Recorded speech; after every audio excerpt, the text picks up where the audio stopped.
A pleasant evening to you all, my dear participants. Sorry for the delay. So in our previous webinar sessions, we were discussing about section C of BRSR, and we were looking into the various disclosures that are to be made. And we had seen that parental leave was the last thing we had discussed earlier. And in that we saw that parental leave is given both for the mother as well as to the father. And also we saw that parental leave return is one important aspect to be discussed. So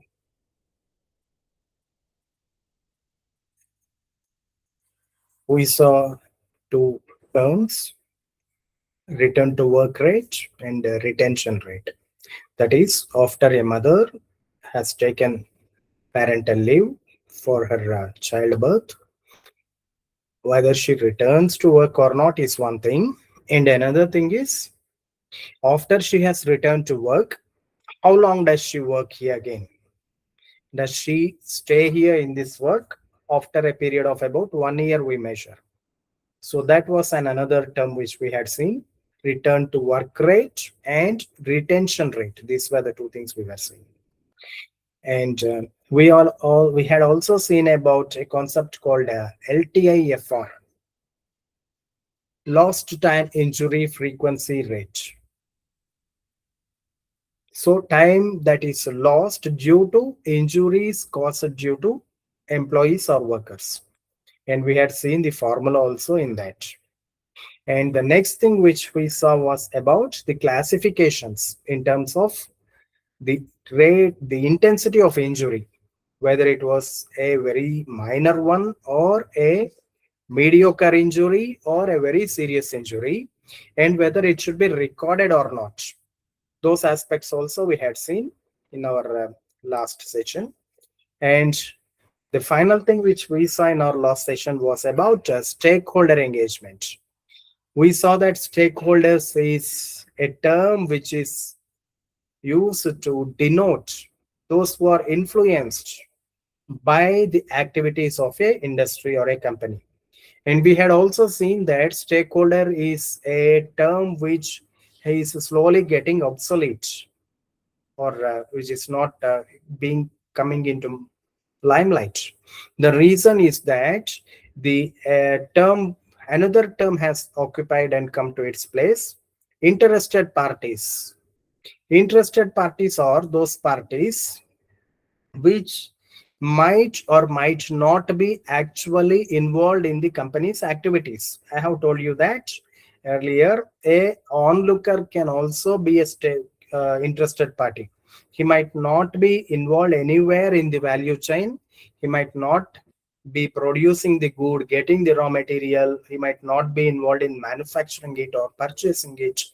Nowhere is he involved, but still he's an onlooker. He looks the whole activities from somewhere else, and he can give his opinions. By his opinions, he can influence the company.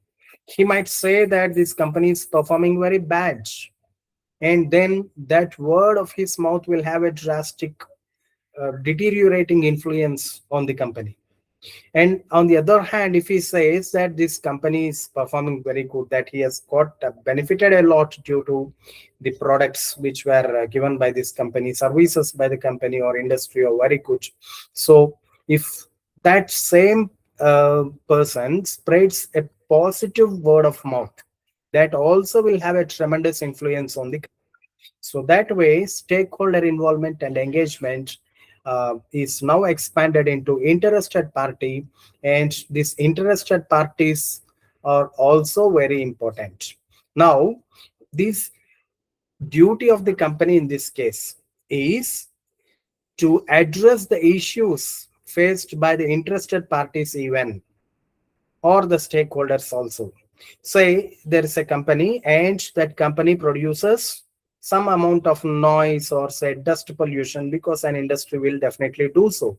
And if the local residents or stakeholders complain of it, then the company should actively engage in listening to it first, what actually the complaint made by them is, and then record it, and then take rectifying action against it. So some amount of rectifying action should be visible, say installation of dust collection chambers or noise cancellation devices, or say green belts around the company or factory.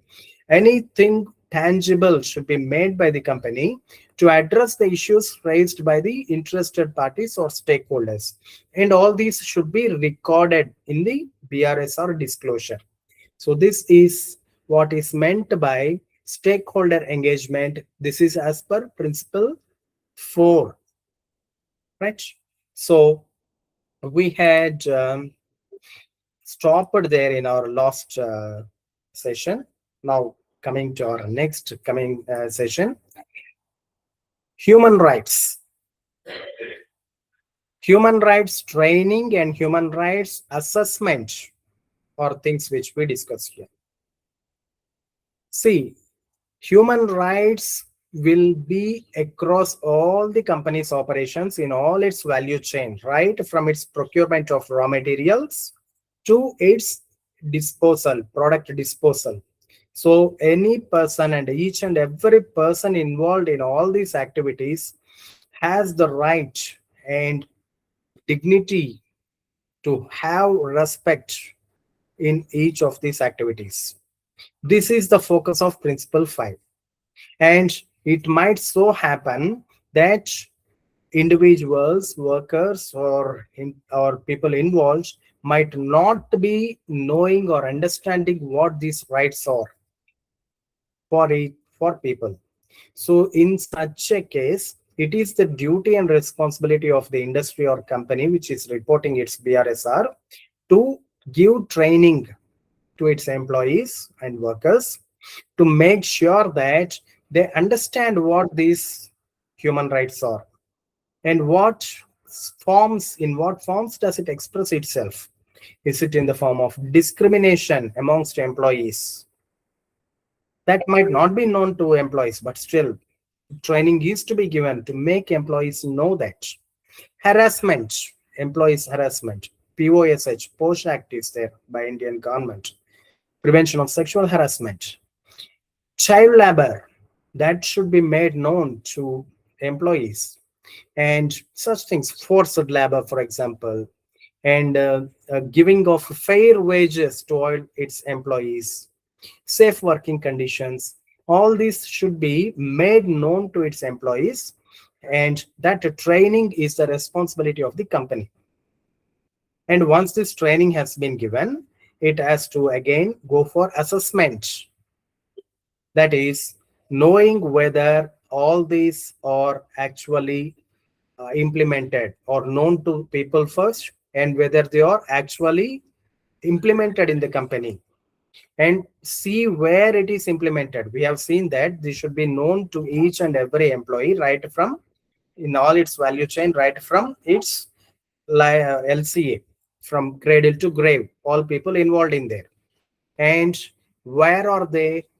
The site where the excavation is done, transportation. So employees who are involved in site excavation in the mines, employees who are involved in transportation of it, and employees who are involved in manufacturing, and business partners, and after that delivering it to customers, and in the process of it, business partners who do this, suppliers, vendors, everybody, each and every person is involved in this. And the company first has to train them, and next the company has to assess how much of the these have actually gone into people, how much are people aware of this, right? And it also has to make sure that all these policies are properly implemented. We have seen that there should be no discrimination, no harassment, no child labor, no forced labor. All these things we have spoken of. And it's the responsibility of the company to make sure that all these are implemented, not just in the company, but in the total value chain, entire value chain. Right? So this assessment has to be done by the company. So for example, a company goes and assesses and sees that it is say a company purchases its raw materials from another supplier, and if the company finds that the company involved here A finds that supplier employs underage workers or child labor uh, is being adopted by the company which is supplying the raw materials to this company. So see here, this company which we are discussing here is not actually doing is not actually making taking child labor. It is not taking child labor here, but the supplier is using child labor. So in this case, this assessment is also important, and the company should either stop taking goods from that supplier, or it should advise it against it. Both has to be done. The company should stop sourcing raw material from that particular company, another company. Why? Because it is doing an illegal activity of child labor implementation. So that has to be avoided, right? So this way, not just the company which is giving its BRSR report should practice these principles, but it should also make sure that the companies which are involved, either upstream or downstream, are equally good. They are not violating these laws and principles. This should be the motto or motive, and this should be disclosed in the BRSR report. So this has to be told numerically. Value chain coverage tells what percentage of suppliers or business partners have been assessed for human rights risks. So the company may not actually go into the other company and see what percentage of it is being violated, but at least it can say that it has scrutinized at least 4 or 5 companies, and amongst those 4 or 5 companies in this scrutiny, it has found one to be better or best, and that one has been taken, and it has avoided the other 3 companies. So 25% has been selected, 75% has been eliminated. So that percentage at least this company can tell. That much has to be disclosed. Now, so if it is monitoring more number of companies, then the higher percentage here will show that the company is monitoring more of its value chain. So what should a company do? It should train people and to know what to make them know what this value chain is, assess the risks, correct those issues, and thus respect human rights throughout the value chain. So this is about human rights. Principle 5. Going further about the pay given to the employees. So pay is calculated in some using two metrics, two parameters: average pay, median pay. So average pay means a pay which is taken by adding all the employees' pays and dividing it by the number of employees. Sum by number, summation by number of it. That gives average. Now, for example, in a company, there are 5 employees with salaries, say 20,000, 25,000, 30, 35, and say 2 lakhs. So these are the salaries. Now, if you take the average of all this, you will get say 62,000, 60, 65,000 or something, which is not the actual representation of the other people, because one salary is very high, 2 lakhs is very high. So this will not give a true representation of what the actual salary is. So this is a method going by averages. On the other hand, if the company goes by median salary calculation, that is, we have taken the example of 20, 25, 30, 35, and 2 lakhs. These were the salaries. Put them in the order and take the middle one. 30,000 is the middle one. 20, 25, 30 is the middle one. Now, if you take these 30,000s, then this gives a better representation of of the more of the employees who are in large numbers. So this is a better method. So these two methods, amongst these two methods, that is average pay and median pay, average pay is taken. Sorry, average pay is eliminated and median pay is taken to make sure that that becomes a true representative of the actual pay given to its salaries. Right. So going further, in principle 5, post complaints. Post, we have seen that it is about prevention of sexual harassment.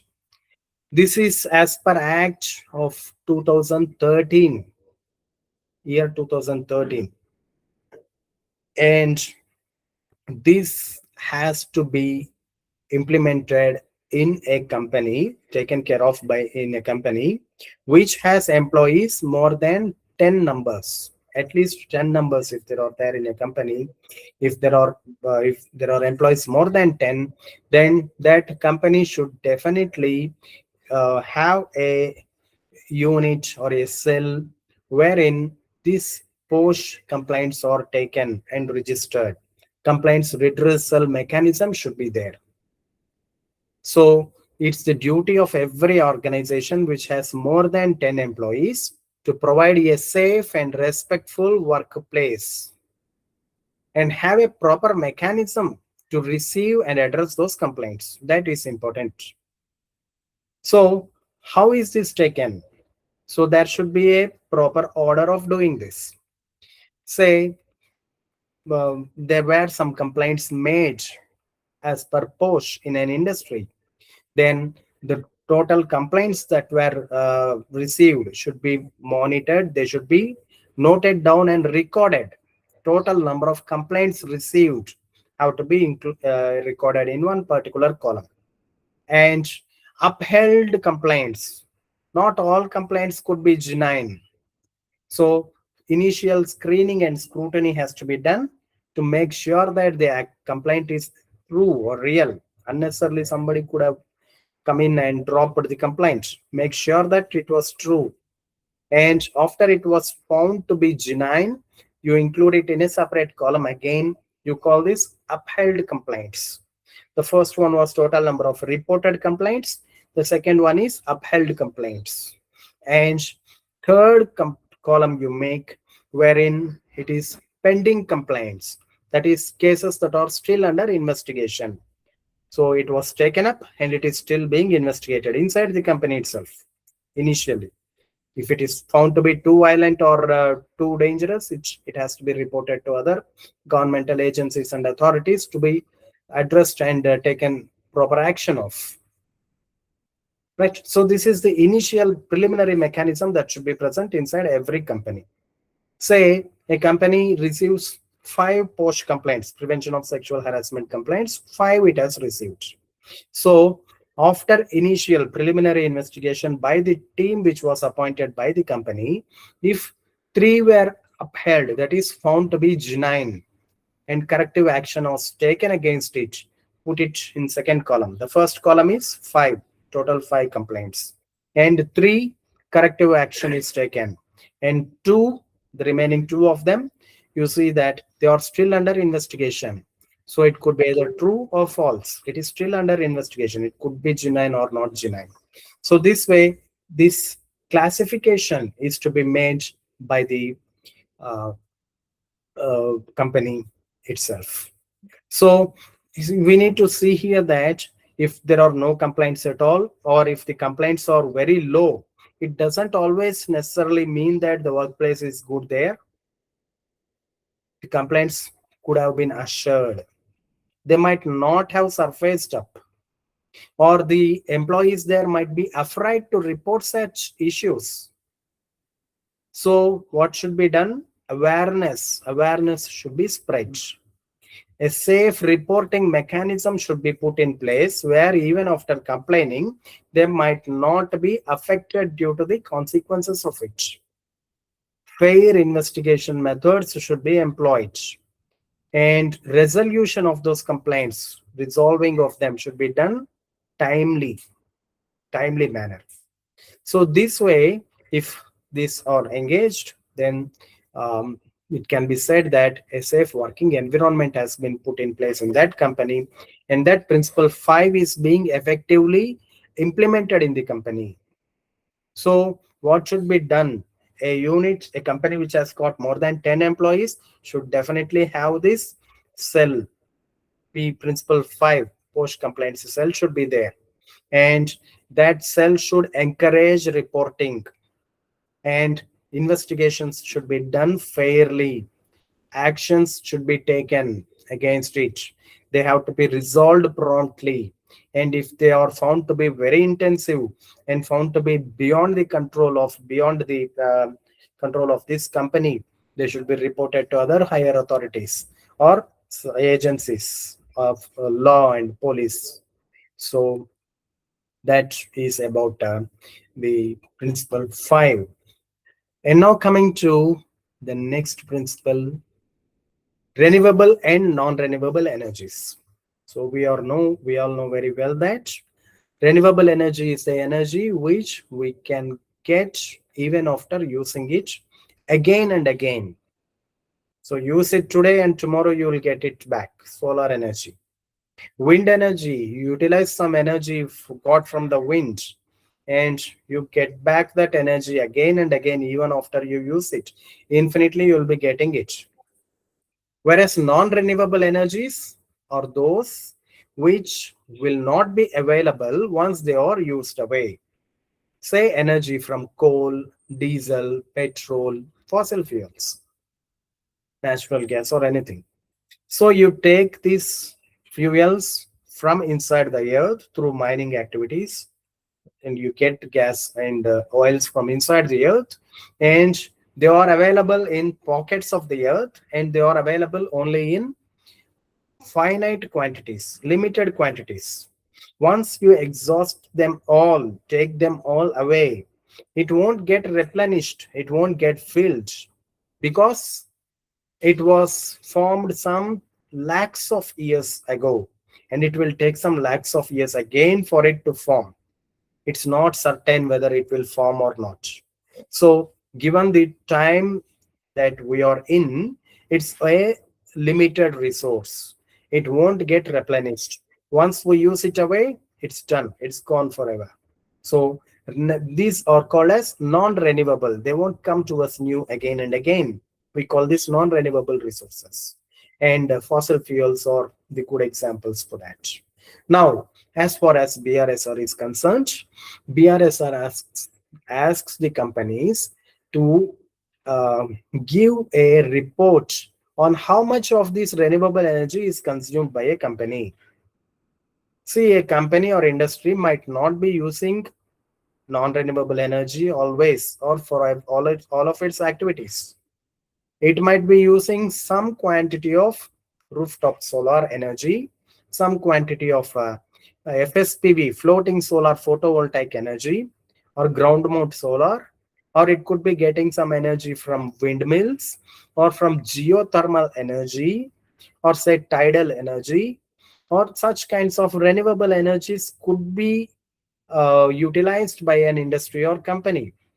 And this could be in some percentage, might not be the whole, because we are transitioning. Not everybody is perfect, and there could be a company which is perfectly 100% using renewable energies even. So the duty here is to report how much of it is renewable energy, or is this company in the process of transition from non-renewable to renewable. Where is its journey, where exactly is it standing, how much of its usage is renewable energy, how much of it is non-renewable energy. So this has to be properly reported matricularly with numbers. So this reporting is the key here. And another important thing that needs to be mentioned is energy intensity. Energy intensity in the sense, how much of energy is used to generate 1 unit of business revenue. 1 unit of business revenue, say 1 crore, 1 crore of business revenue. To generate it, how much of energy does it take, be it renewable or non-renewable? So this we call as business revenue. I repeat, the energy used to generate 1 unit of business revenue is called as energy intensity. And this energy intensity business revenue unit can be different based on the company. It can be anything defined by the company itself. Because my company might be producing only 1 lakh rupees per year, another company might be having 100 crores of revenue per year. So its unit is different. It could change. Whereas it should say how much of energy is used to produce how much of business revenue. Low energy intensity indicates better energy efficiency, because with low amount of energy you are giving more amount of business revenue. That if that intensity, lower energy intensity is there, it means that it has got better energy efficiency. So all this is done to make sure that a company transitions from non-renewable fossil fuel consumption to renewable energy consumption, though gradually. Make sure that this transition takes place. So for that, what should be done? Measurement is to be done. First, you have to measure how much is being consumed. And then after it is measured, you have to take steps and initiatives to reduce non-renewables and increase renewables. How do we do this? By increasing energy efficiency, by going for more non-renewable, more renewables such as solar and other kinds of things. Principle 6 speaks of all these things. And principle 6, which is of environment, also has water withdrawal, its consumption and discharge. So environment, as we know, is all about our surroundings. Could be air or water or solid or energy or anything around us. Anything, everything around us you call as our environment. So here, after having seen energy issues or energy concerns, now we go into water. Management of water is an important part.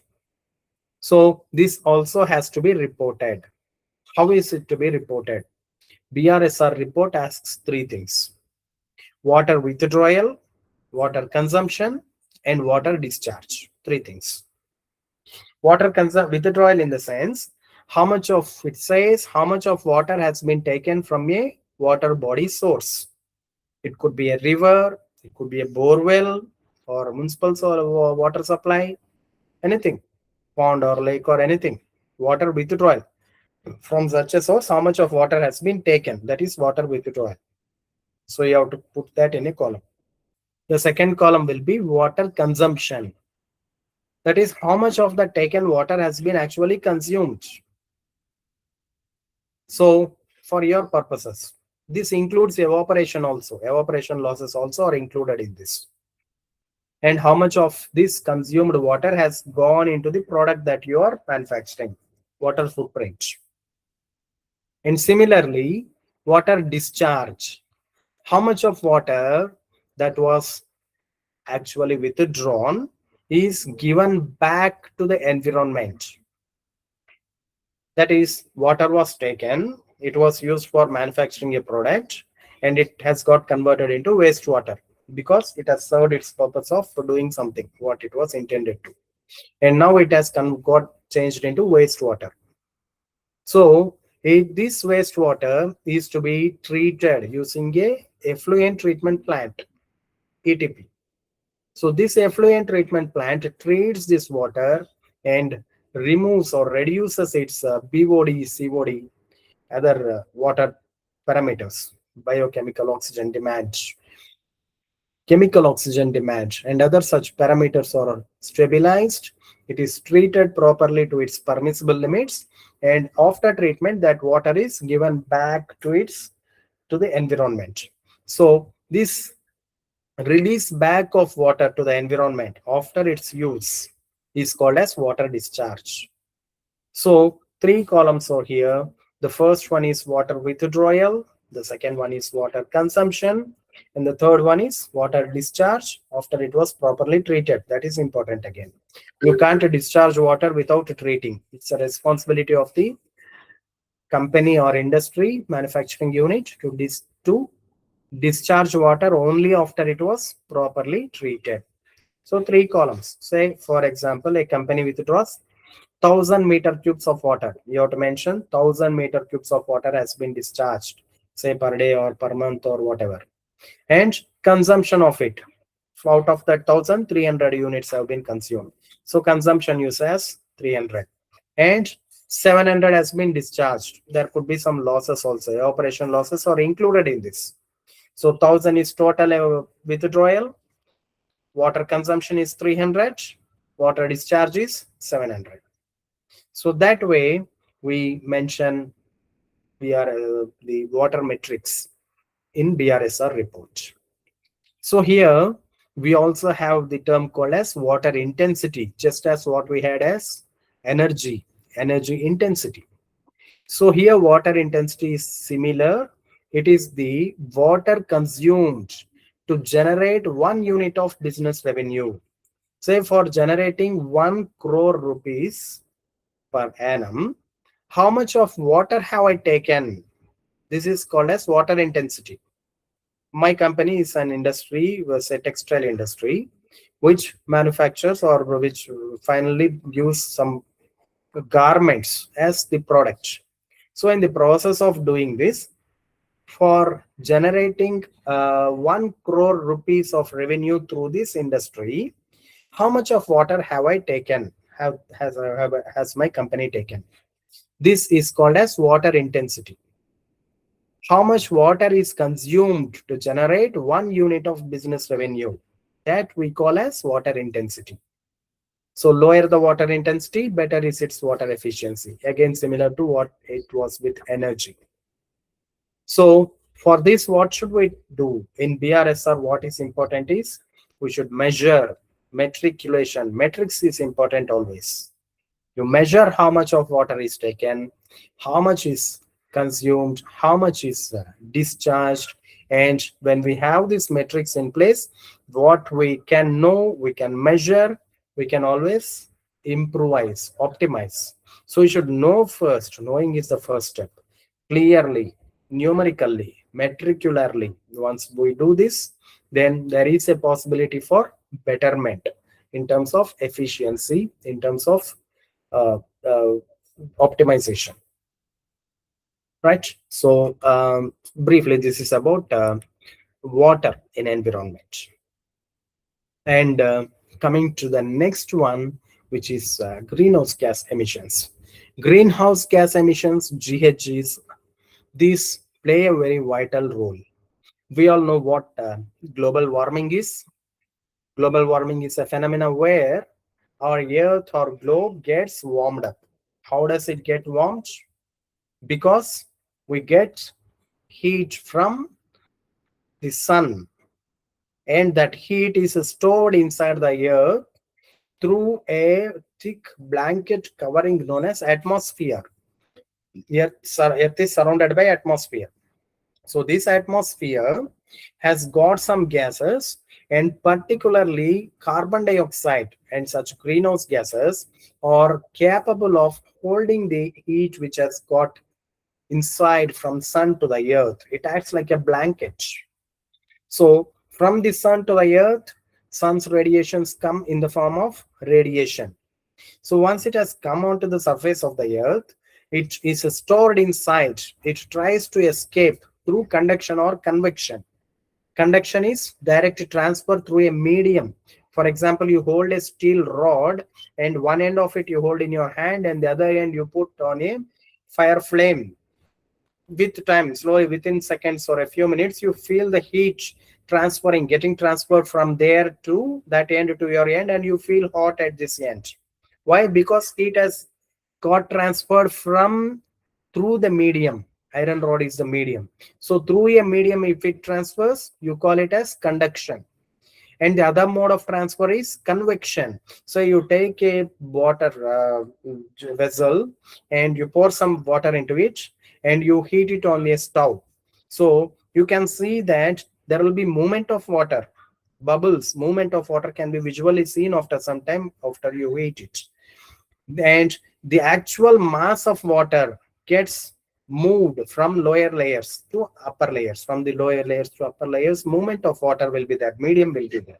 So this actual movement of medium and transfer of heat through that actual movement is called as convection. So three major forms of heat transfer. So from the sun, the heat has come onto the earth through radiation, and it is getting preserved here without going away through the process of, it tries to go away through the process of convection.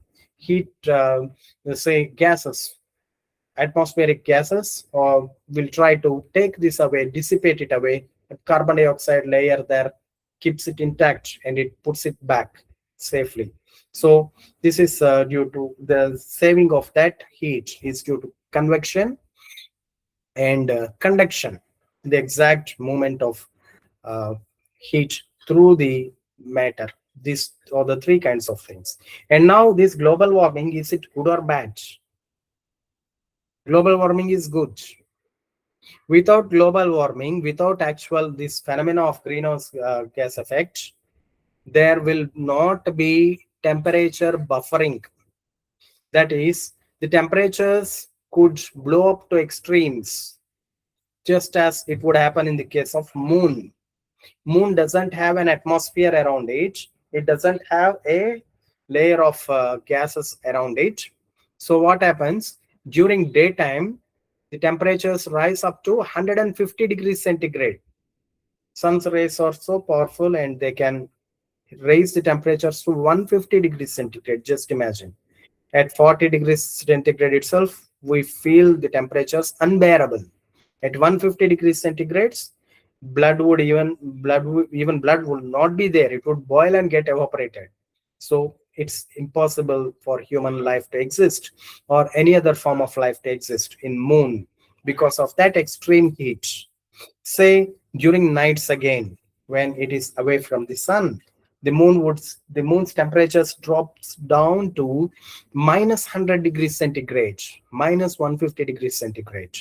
So that also is an impossible condition for life. So this way, that uh, absence of that atmosphere would make life impossible. The earth is a unique case wherein we have got the atmosphere. The atmosphere buffers this temperature. The heat that is received will not shoot up to such high temperatures of 100 or 150, because the atmosphere only takes what is required. It doesn't allow all of the sun's radiations to enter inside. Only a certain part is taken inside, and after it has taken inside, it won't allow the temperature which has got stored to go outside. And that's the reason why we have got temperatures of about say 20 degrees or 30 degrees or anything, 0 degrees even during nights. Or otherwise, if this same atmosphere were not there, this temperature could have fallen to minus 100 degrees centigrade during nights, which might have made life perish even on the earth. So as such, global warming or the presence of greenhouse gases is quite very important to preserve life on earth. Such important this is. But where is the problem? Why are we why are we making so much complaints, and why are we worried about this global warming? This global warming is good, but only if it is within permissible limits. Say our existence, human existence, is in a very narrow temperature band. Say some 10 degrees to 40, 45, 50 degrees centigrade we can tolerate. Beyond that we can't. Minus 10, minus 20, minus 30, impossible conditions, very difficult. And above 60, some 50, 60, 70, very difficult again. So this is the narrow band in which life survives, not just human beings, but animals and trees as well. And now this, even in this narrow band, again, our survival is about an average of about 34, 35 degrees centigrade. If this equilibrium average, global average I'm speaking of, if this 34, 35 degrees centigrade rises to about 1 or 2 degrees centigrade, then it will have very drastic consequences. Say by 1, 2 degrees centigrade rise in a period of about a century, 1 century, That will cause the glaciers, North Pole and South Pole, to melt, causing water over there which has been stored to melt and come into the oceans, and this will cause a rise in mean sea levels. That would result in submergence of water of terrestrial bodies, land surfaces. Some countries would altogether get submerged. Some cities will get submerged altogether. Say, city Mumbai in our country, it's under the risk of submergence in case the water levels rise due to global warming. So that's an important place for us, the financial capital of our country. And if that gets affected, we will all, the whole country will be affected. So global warming has such a drastic consequence. Imagine the whole city submerged under 1 or 2 meters of water without any possibility of that water being drawn out. Totally it is submerged. What would be the fate of that city or place? So that will be the consequence. Or it could result in endangerment of species or extinction of species.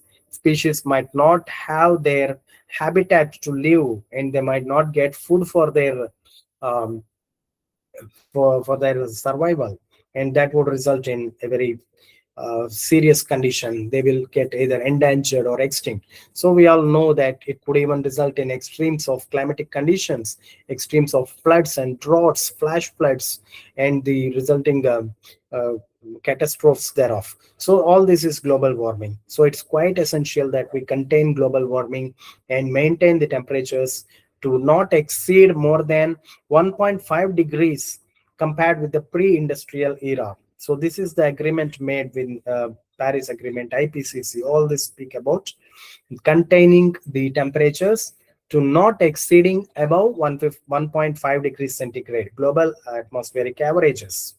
So this we achieve through various measures, amongst which achievement of net zero is also an important concept. So the Paris Agreement or IPCC, all the protocols say that, frameworks say that every nation should take a oath to make sure that the temperatures, they contain their greenhouse gases, to make sure that their industries, their companies, their countries, the whole of your nation will not emit GHGs more than what it has got, what it has sequestered, striking a balance between GHG emissions and GHG sequestrations or removal. This we call as net zero. So for a country, net zero is there. For a company, there is net zero. For an individual, there is net zero. Our India has taken a net zero stand in that we will reach net zero by 2070, and there are other countries which have taken the stand that they would reach it by 2050. As a company, I can take my own oath that I can do it in the year 2035 itself, and I can do it actually. So this is net zero. Now here the concept is, how actually do we do this? We actually do this by first measuring it. The concept is very clear. First we have to measure, we have to know what we are doing, and then we have to take actions, preventive actions or remediation actions, rectifying actions, mitigation measures, we call this mitigation measures. And the third one is setting targets such that we can achieve those mitigation measures in a methodical way, and actually doing it, making a roadmap for actually doing it and implementing it. These come under the next steps and stages. So the first step here would be measurement, measuring of greenhouse gases. So this is done using a classification. An industry or a company has GHG emissions classified under three categories. We call this scope 1 emissions, scope 2 emissions, and scope 3 emissions. So what are scope 1 emissions? Emissions made by a company due to its own sources or sources owned by the company itself. Say a company has got its own fleet in the sense vehicles owned by the company. You call it as fleet, company's fleet.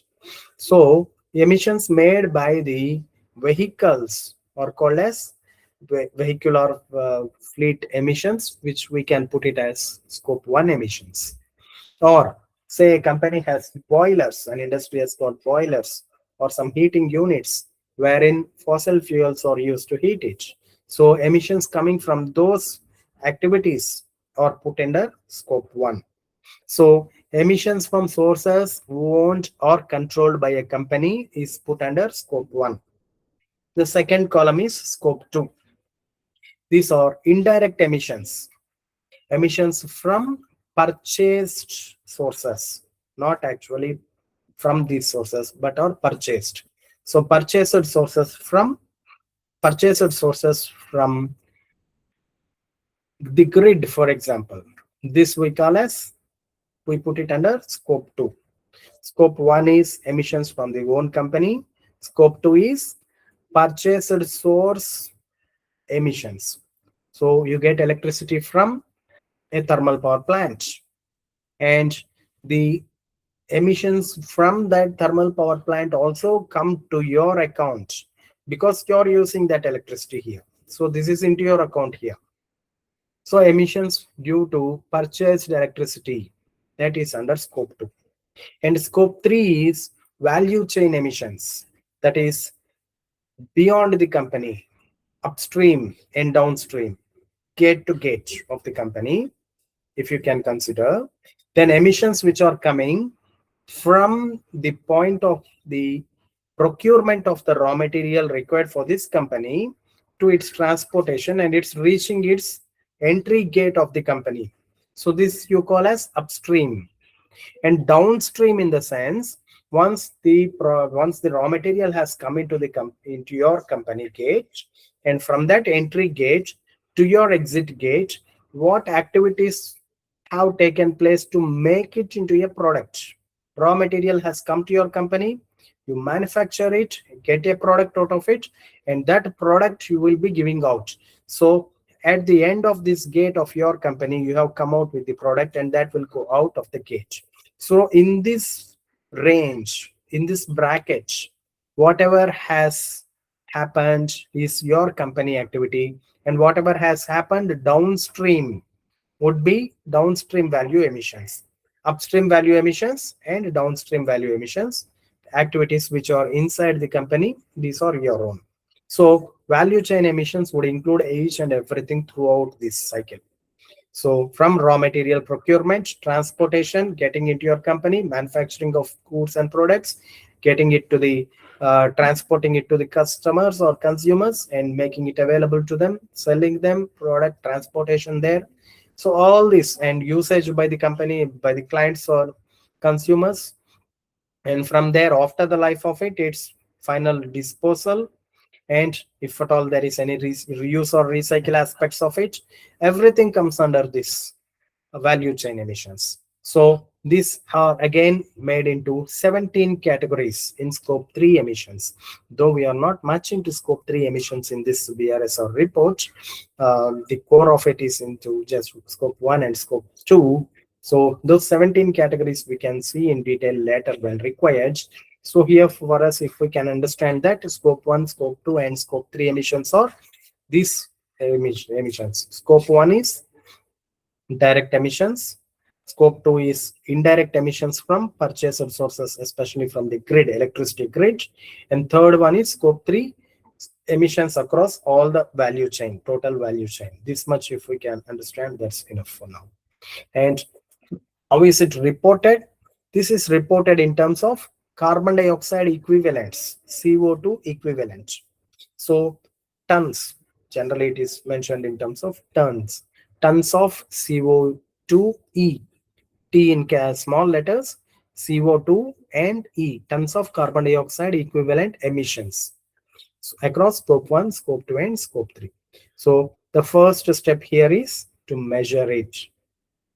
Scope 1, scope 2, scope 3 emissions measurement. That much is to be done first, and then again later the other stages such as uh, mitigation, target setting, roadmaps, and implementation to make sure that it is finally removed and uh, uh, net zero is achieved. All this will be done afterwards. So this is about GHG emissions. And now the other one would be waste, solid waste generation, solid waste recovery, and disposal. So this we will see in our next session coming Thursday. So we'll stop our presentation here. Thank you for your active involvement in listening to what was said by me. Stopping it here. I now open this platform for discussions. Thank you so much, Sankrappa sir. Thank you very much for putting this message nice and good. Thank you very much. If you have any other doubts, you may ask me. Or if not, we'll close this session today. We'll meet in the next session. Thank you all. Thank you very much.